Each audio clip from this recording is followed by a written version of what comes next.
السلام علیکم۔ اسلام زندہ ہوتا ہے ہر کربلا کے بعد۔ موت جسموں کو آتی ہے، جذبوں کو نہیں۔ ملکی تاریخ کا سیاہ ترین دن سانحہ پشاور کو کہا جا رہا ہے، مگر قرآن تو کچھ اور ہی کہتا ہے۔ قرآن کہتا ہے کہ خبردار، شہید کو مردہ مت کہو، کیونکہ وہ تو زندہ ہے۔ اسلام کیا کہتا ہے؟ شہید کی جو موت ہے قوم کی حیات ہے۔ ہر سچا مسلمان کیا کہتا ہے؟ بلکہ شدت سے خواہش کرتا ہے کہ اے اللہ، موت تو برحق ہے، مگر مجھے شہادت عطا فرما۔ اور ہر شہید کیا کہتا ہے؟ روز قیامت شہداء کا گروہ جو کہ بخشا بخشوایا ہوگا، وہ کہے گا، اے اللہ، وقت شہادت تو نے جو مجھے اپنا جلوہ دکھایا تھا وہ دکھا دے۔ تو آپ اندازہ لگائیے کہ دین و دنیا، جنت دوزخ، کسی چیز کے خواہش مند نہ ہوں گے وہ لوگ۔ انہوں نے ایسا کیا دیکھا ہوگا جو ہر چیز پہ حاوی ہے؟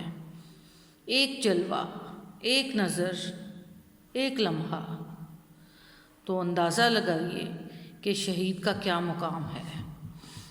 اور اسلامی معاشرے کی خوبصورتی بھی یہی ہے کہ ہر فرد واحد کا جینا مرنا صرف اور صرف ذات وحدہ لا شریک کے لیے ہو۔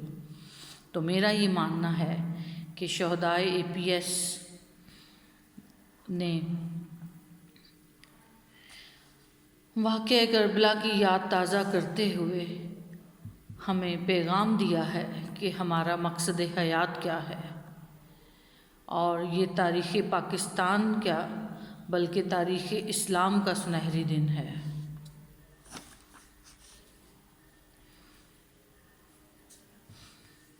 بسم اللہ الرحمن الرحیم۔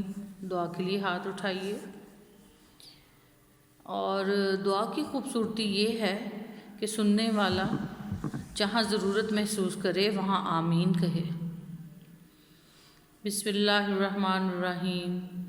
اللہم صلی علی محمد وعلی آل محمد کما صلیت علی ابراہیم وعلی آل ابراہیم انک حمید مجید۔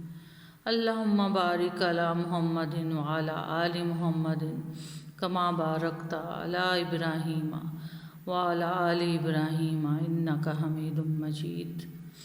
بسم اللہ الرحمن الرحیم۔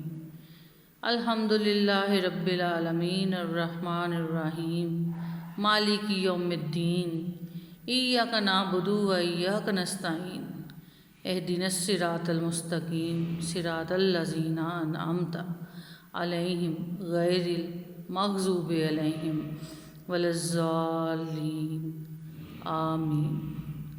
بسم اللہ الرحمن الرحیم۔ قل هو اللہ احد اللہ الصمد لم یلد ولم یولد ولم یکن لہ کفوا احد۔ بسم اللہ الرحمن الرحیم۔ قل هو اللہ احد اللہ الصمد لم یلد ولم یولد ولم یکن لہ کفوا احد۔